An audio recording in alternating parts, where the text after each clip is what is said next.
De regreso en Democracia le damos la bienvenida a nuestra entrevistada de hoy, Ana María Stuben, doctora en Historia, académica de la Universidad Católica y la Diego Portales y fundadora de la corporación Abriendo Puertas, que trabaja con mujeres privadas de libertad hace más de 20 años. ¿Cómo estás, Ana María? Bien, muchas gracias por invitarme. Bienvenida. Muchas gracias. Es interesante tu perspectiva en un momento como este, ¿cierto? En que estamos en una crisis de seguridad, de inseguridad, y el tema de las cárceles empieza a ser mirado con más atención que nunca, probablemente. Y con elementos para el debate como el que él plantea el ministro de Justicia, Luis Cordero, cuando dice debieran tener los magistrados y magistradas a la vista la realidad carcelaria, los cupos, el hacinamiento, a la hora de dictar las medidas cautelares. Y tú entraste en ese debate, pero además haciendo el matiz con la perspectiva femenina de lo que es la privación de libertad. ¿Cómo has vivido esta discusión? A ver, mira, primero decir que estoy muy contenta, digamos, que el tema sea un tema de debate público, porque la verdad que si hay una población que es invisibilizada, es justamente las personas privadas de libertad. Entonces, es lamentable que esté en el debate público por el tema de la inseguridad, que es efectiva, que realmente la gente tiene mucho miedo, la encuesta Bicentenario lo pone como un primer problema, pero yo creo que desgraciadamente el enfoque que se da al tema de la inseguridad, no por parte del ministro, sino que por parte de muchos miembros de la sociedad civil, es de que a mayor inseguridad, mayor cárcel. Y esa ecuación es una ecuación nefasta, es una ecuación que atenta contra la democracia, para empezar, lo digo por el nombre del programa, y porque es inconducente, en el sentido de que no pone en perspectiva lo que significa privar de libertad especialmente una mujer, que es el tema donde trabajamos nosotros. Nosotros trabajamos exclusivamente con mujeres privadas de libertad y nosotros, sin embargo, perdona que te interrumpa, Ana María, pero parece tan de sentido común, ¿no? Sobre todo cuando hay una amenaza, delincuencia, aumento de homicidio. La gente naturalmente va a decir hay que hacer mejores cárceles para que esta gente esté encerrada y no tenga la posibilidad de coordinarse y cometer más delitos. Eso está como en el sentido común de la mayoría de la ciudadanía, pareciera. ¿Por qué es tan difícil comprender que es peor ese remedio que la enfermedad?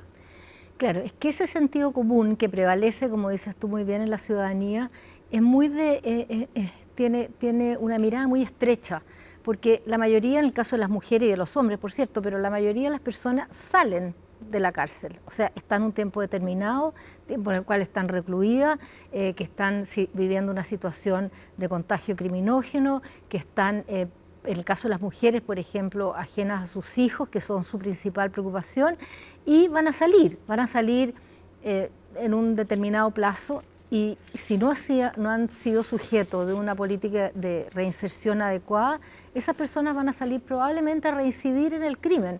Entonces tú las invisibilizas, tú las escondes por un rato, pero no necesariamente con eso resuelves el problema de la inseguridad, porque se tiende a reproducir el delito en la medida en que tú no rehabilitas a las personas y no les das condiciones de salir a su libertad en condiciones de poder insertarse socialmente y familiarmente de manera adecuada.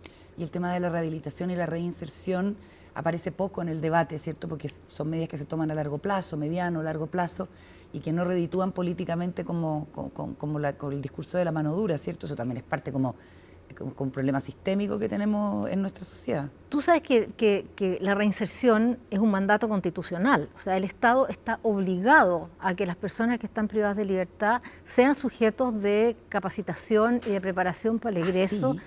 ¿Tiene rango constitucional? Por supuesto, y que tiene que ser reinsertada, forma parte del reglamento de Gendarmería la reinserción. Ahora, ¿qué pasa? Gendarmería hace lo que puede, pero el Estado nunca le ha dado los recursos ni le ha puesto el énfasis suficiente a las políticas de reinserción, de tal manera de que efectivamente, yo te hablo por el caso de las mujeres, ellas puedan durante su periodo de reclusión acceder a talleres, acceder a una preparación que no convierta el tiempo de reclusión en un tiempo de un castigo inconducente, porque de verdad tú estás castigada a estar privada de libertad, pero no estás castigada primero al ejercer tus derechos y segundo a tener una vida digna mientras estás recluida, cosa que no necesariamente sucede en la mayoría de los penales, claro, porque estamos con una sobrepoblación penal. Chile es uno de los países que tiene un más alto índice de prisionización en el mundo.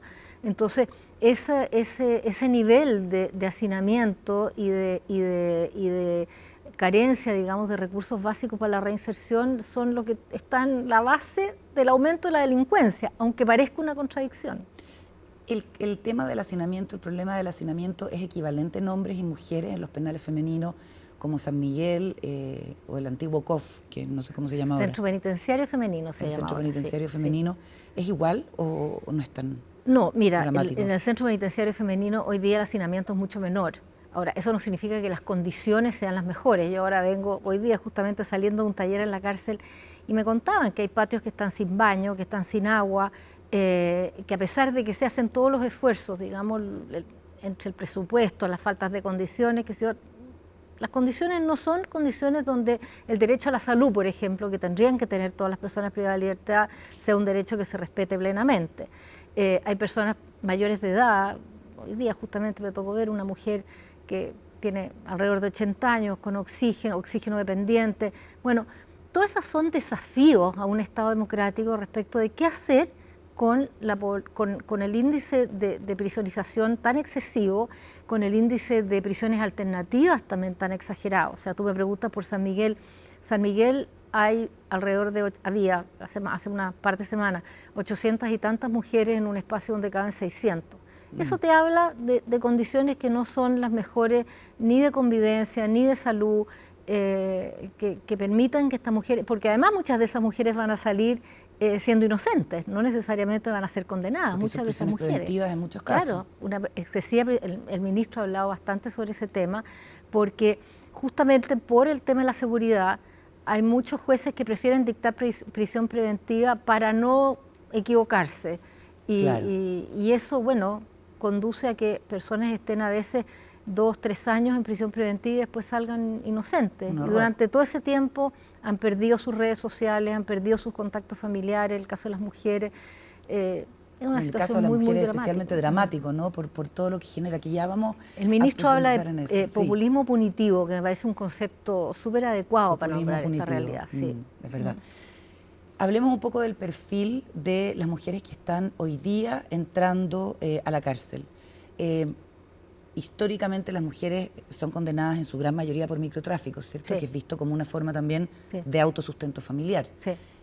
Pero también hemos visto cómo hay cada vez más figuras femeninas que están a cargo de clanes narco o dirigiendo bandas de delincuencia común o de crimen organizado, participando directamente en el asesinato de la famosa reina narco, la influencer, en fin, como que nos puso ante esta realidad. ¿Están así o son casos aislados o efectivamente había un cambio en el perfil criminal de las mujeres? O sea, yo creo que hay un cambio en el perfil criminal de toda la población que comete delito, digamos. O sea, el narcotráfico sin duda que ha permeado a toda la delincuencia. O sea, la delincuencia menor está cada vez, digamos, más contaminada con el tema del narcotráfico y del crimen organizado. Ahora, en el caso de las mujeres yo te diría que no es una población muy minoritaria la de las mujeres que están como jefas de bandas, digamos. Ahora, lo que sí es cierto es que el tráfico de droga es el principal delito, junto con el hurto. Ahora, el perfil de estas mujeres es el perfil de mujeres pobres. O sea, yo creo que eso no lo podemos olvidar.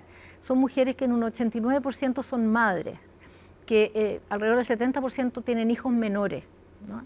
Que viven en barrios que a la vez están también muy invadidos por el tráfico.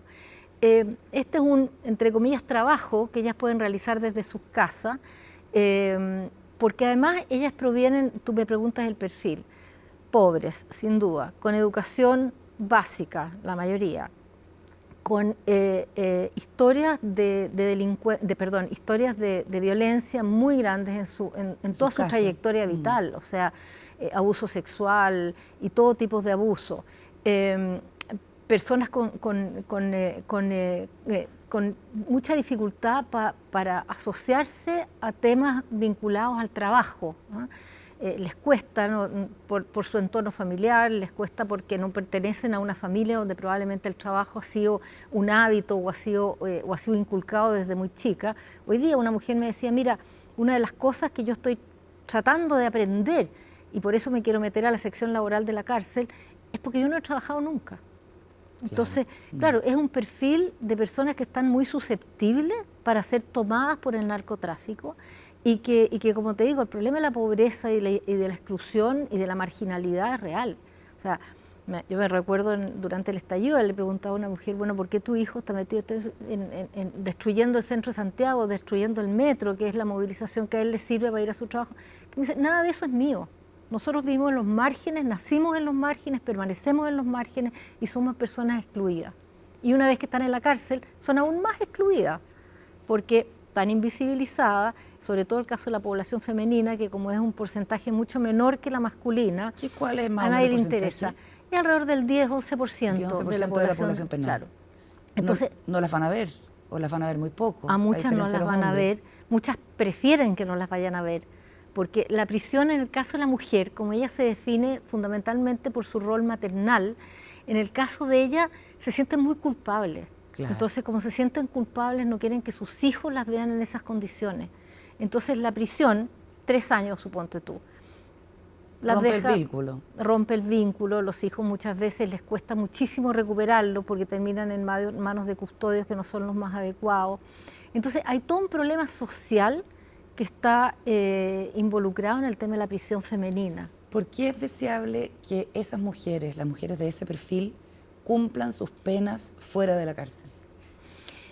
El ideal es que las mujeres que tienen hijos y que tienen hijos menores cumplan sus penas fuera de la cárcel porque tú no rompes el vínculo familiar. En el caso chileno y sobre todo en los sectores donde provienen estas mujeres, la maternidad es su identidad principal. Entonces, si ellas quiebran sus redes sociales, pero además rompen sus vínculos con sus hijos, quedan personas que son muy difíciles de recuperar, porque además piensa tú que en la cárcel ellas han sufrido crisis de identidad, muchas veces crisis de identidad sexual, entonces que ellas pudieran estar con sus hijos, en el caso de los hijos menores, sería una política que contribuiría, digamos, a disminuir la delincuencia. Derechamente. Derechamente, porque esas mujeres podrían cumplir sus penas manteniendo sus vínculos familiares con un control adecuado y sin perder esta sensación de que ellas son unos seres que ya son despreciables, porque muchas de ellas te hablan así, son despreciables porque han abandonado a sus hijos. Si no los abandonan, refuerzan su identidad y están en mejores condiciones para enfrentar la libertad. Hablemos un poco de la ley Sallén, que es un avance que en este sentido se ha podido hacer en la legislación chilena, que entiendo que es el beneficio para madres de niños menores de 2 años, para que cumplan la pena fuera de la cárcel, ¿cierto? Con otras medidas cautelares. Y se llama Sallén, si es que no me equivoco, aunque a la ministra de la Mujer no le gusta que se le llame así, y ella explica, porque en el fondo revictimiza a Sallén. A Sallén, que fue esta mujer que dio a luz engrillada. Sí. Así fue, ¿no? Efectivamente, claro, sí. El caso de ella fue un caso dramático, digamos, pero no es el único. Para el día de Navidad del 2022, otra mujer también no le alcanzó a llegar el vehículo que le iba a transportar al hospital y dio a luz también en un lugar muy insalubre dentro de la cárcel de San Miguel. Claro, la ley Sallén está en el Congreso hace mucho tiempo. Es el tipo de leyes que te demuestra de que como este tipo de problemas no son problemas que den un rédito político inmediato, se van postergando y se van postergando. Ahora, esa ley permitiría, como tú muy bien dices, que las mujeres con hijos menores cumplieran sus penas con penas alternativas y ojalá también se aplicara a las mujeres embarazadas, porque esta ley se le ha ido restringiendo su ámbito cuando en realidad se le debiera ampliar el ámbito a incluir una población con hijos, ojalá no necesariamente solo hasta 2 años, ojalá mujeres embarazadas que no tengan que dar a luz en la cárcel, porque ahí se cumple un atentado a la democracia, digamos. O sea, un niño que está en un penal es una persona libre y sin embargo esa persona está recluida. Entonces ahí hay temas, digamos, que desafían al Estado democrático y que son importantes de tomar en consideración. ¿La ley se aprobó? ¿La ley Sallén? Sí. Todavía no. Yo pensé que la ley todavía no está aprobada. Ya, todavía le queda tramitación. Sí. Y es un primer paso porque hay otros países, como en Colombia, entiendo, donde se hace extensivo a madres con hijos, digamos, mayores, pero claro, es un tipo de legislación en que nadie, según lo que yo he podido conversar con los incumbentes, tiene muchas ganas de meterse porque parece una legislación más de mano blanda que de mano dura. Exactamente, ¿no? exactamente. Y que no protege el bienestar superior del niño, porque el bienestar superior del niño es idealmente estar con sus padres y, bueno, en el caso de las mujeres, más del 60% son jefas de hogar. Por lo tanto, estar con sus madres es una manera de evitar que esos hijos vayan a ser delincuentes en el futuro, porque muchos hijos adolescentes que tienen sus madres en la cárcel terminan involucrados en el delito porque no tienen un hogar, que tampoco lo han tenido estas mujeres que están privadas de libertad. Entonces tú reproduces un dolor social, un drama social que la política no lo considera adecuadamente. El trabajo de la sociedad civil, de organismos de la sociedad civil en reinserción es notable, digamos, en Chile, ¿cierto? Porque se hace cargo de algo que no está cubriendo el Estado. Me gustaría que me contaras de la experiencia de Abriendo Puertas y también que me dieras una mirada como de los penales en otras regiones que no son la metropolitana, que es la realidad que por supuesto uno tiene más a mano porque vive acá, digamos. Cuéntame un poco del trabajo que hacen ahí y qué efecto tiene si en la práctica a las mujeres al salir les sirven las herramientas que ONGs como la que tú presides les entrega. Bueno, mira, la Corporación Abriendo Puertas es la que interviene en este momento a la mayor cantidad de población penal femenina en el centro penitenciario femenino. Nosotros estamos interviniendo a más del 50% de las mujeres que están ahí recluidas. ¿Con subsidio del Estado? No, sin ningún subsidio del Estado. Nosotros, además, con mucha, no es el lugar para decirlo, digamos, pero con muchas dificultades de financiamiento. Al contrario, este es el lugar para decirlo. Justamente por lo que comentas tú, porque como la gente piensa de que trabajar en reinserción de mujeres privadas de libertad es trabajar a favor de delincuentes. Y en realidad lo que nosotros estamos haciendo es previniendo que personas que han cometido un delito vuelvan a delinquir. Estamos además permitiendo que su vida, digamos, en el periodo de reclusión sea una vida más digna, una vida con más oportunidades y sobre todo estamos creándole algo que es fundamental, que es una sensación de futuro, decirles tú puedes, sí, con la ayuda necesaria. Ahora, ¿qué pasa? El Estado no puede hacer eso. Gendarmería tiene talleres de reinserción, pero no da abasto y además es muy complicado y los estudios lo demuestran que las mismas personas que te custodian sean las personas que te capacitan. Entonces nosotros, la corporación ejecutó un proyecto con el Banco Interamericano, que fue un proyecto piloto que financió el banco y que fue un experimento sensacional. O sea, primero nos demostró de que no hay capacitación que valga si tú no tienes una política de reinserción que acompañe en el postpenitenciario. O sea, una persona que sale a las 12 de la noche con la reja abierta, lo más probable es que va a tener ahí otra persona que le va a dar un kilo para que empiece a traficar. Entonces, ese proyecto que capacitó a ciento y tantas mujeres para emprendimiento, microemprendimiento o empleabilidad, demostró, y nosotros las hemos seguido acompañando, digamos, a lo largo de este periodo, que ellas efectivamente se reinsertan y que tú disminuyes la reinserción en la medida en que tú trabajes internamente en la creación de un vínculo con la persona y luego la acompañes afuera en este primer periodo hasta que ella se reinserta. Ana María, la gente, a tu juicio, entiende el efecto que tiene tenderle una mano a una mujer que ha estado privada de libertad y sale. Es muy difícil que eso se entienda, y yo entiendo que es difícil que se entienda, porque como estamos viviendo una sociedad que está tan inmersa en el miedo y en la inseguridad, no entienden de que ayudar a una persona que ha estado en la cárcel en realidad es impedir que esa persona vuelva a delinquir y es permitir que esa persona pueda recuperar su familia. Nosotros trabajamos con mujeres, como tú sabes, y una mujer que tiene un promedio de 3 hijos, si tú le das un trabajo o si tú la apoyas en que haga un microemprendimiento y si tú la acompañas también psicológicamente, esa persona lo más probable es que después de haber pasado por esa experiencia va a querer volver a su hogar y recomponer una vida digna para una persona miembro de la comunidad. Entonces, es un tema, te diría, además es un tema como de ciudadanía. O sea, una cosa es que tú pierdas la libertad cuando estás presa, pero la otra es que ser ciudadano es ser parte de una comunidad. Y la obligación que tenemos todos es de que esta comunidad, que somos los chilenos, sea una comunidad inclusiva y que incluya, por lo tanto, también a personas que han tenido trayectorias vitales tan complicadas como una persona que ha estado privada de libertad. Y en otros países, por ejemplo, pensando en ejemplos que sean exitosos de reinserción, obviamente que uno entiende al tiro que estos programas de reinserción son caros, se requiere gente, se requiere mucha plata. Un país equivalente a nosotros que lo haya hecho bien, ¿qué experiencias de éxito podemos ver afuera? Mira, todas las experiencias de éxito demuestran que la intervención intrapenitenciaria con la postpenitenciaria es el secreto del éxito. O sea, si tú las abandonas en el momento de salir, esas personas, sobre todo en los países como los nuestros, digamos, que provienen de sectores muy pobres, de delitos menores, van a volver a caer en el mismo delito que han aprendido a realizar durante años.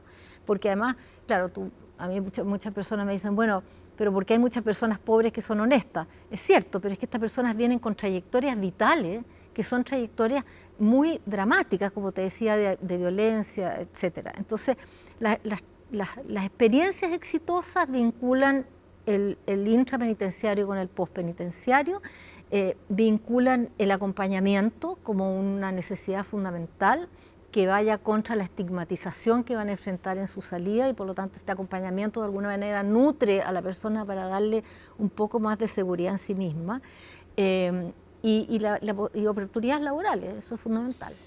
¿Y la cooperación público-privada existe, me imagino, en otros países para hacer esto? En otros países existe incluso patrocinio del Estado para instituciones privadas que están trabajando en trabajos que son propios del Estado. O sea, la Corporación Abriendo Puertas lo que hace es suplir al Estado en la capacitación, en el acompañamiento y en el postpenitenciario que debiera realizar el Estado.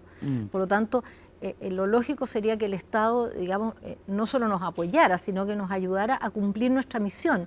Y nosotros tenemos que acudir exclusivamente a voluntariado, porque no hay fondos para eso. Y es mucho más fácil para al aparato benefactor de la sociedad financiar programas para niños, programas para ancianos, ¿te fijas? Pero sobre todo con este problema de la delincuencia actual, dicen, bueno, nosotros no vamos a ayudar a los malos, porque ese es como el estigma con el que se marca a estas personas. Y conociendo como la trayectoria de estas mujeres desde que están en el penal y luego salen, de hecho tú vas a hacer, me contabas, una investigación en la Universidad Católica sobre trayectorias de vidas de mujeres que estuvieron en la cárcel, ¿hay más o menos un estimado, algún porcentaje de, digamos, recuperación y no vuelta a caer en el delito?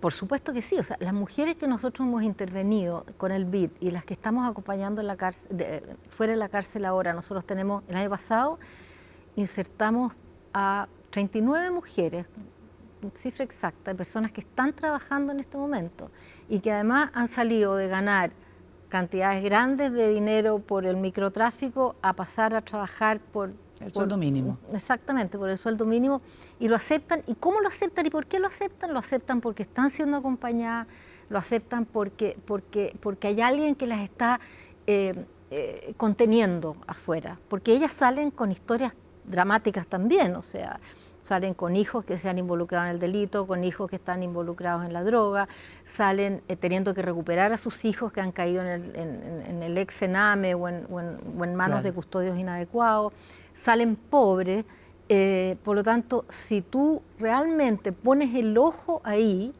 efectivamente esas personas se reinsertan. Ahora, ¿cuáles son sus trayectorias para llegar a lo que llegaron? Madres, adolescentes, o sea, ya llevamos como 20 entrevistas en este trabajo que estamos haciendo con 2 investigadoras más de la Católica, y te digo, se cumple en el 90 y tantos % de los casos, o sea, mujeres que fueron madres adolescentes, que han vivido en situación de calle, que su propia trayectoria vital infantil fue de violencia o de abuso sexual, que con padres o madres que las han abandonado, con abandono de su trayectoria educacional por pobreza o también por involucrarse, digamos, en acciones ilícitas.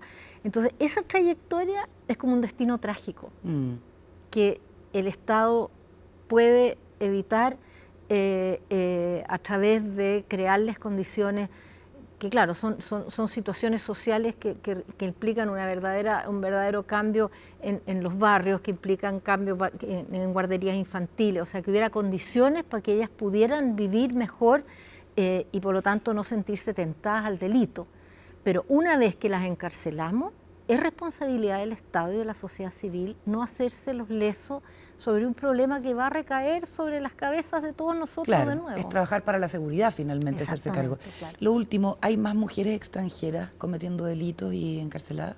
Ha aumentado muchísimo, pero hay alrededor de un 20 y tantos % de mujeres extranjeras hoy día en el total de la población femenina. En el total de la población femenina. Ha aumentado muchísimo. ¿Y las realidades de ellas? Sobre todo estar en el norte. En el norte, claro. Las realidades de ellas, bueno, son personas que ingresaron al país probablemente con droga y que han quedado en los penales. La situación del penal de Tarapacá, por ejemplo, me han comentado que es dramática, que hay un hacinamiento importante. Pero sobre todo porque son mujeres que han entrado con droga. Claro, y obviamente por vía irregular, o sea, entraron cometiendo el delito desde fuera y también seguramente tienen hijos y contextos de pobreza en sus países de origen, así es que es una situación igualmente dramática. Ana María, muchísimas gracias por la conversación, gracias por estar esta noche con nosotros en Democracia. Gracias, muchas gracias a ti por la invitación y muchas gracias por ayudar a sensibilizar sobre un problema que está realmente muy invisibilizado y que es muy serio.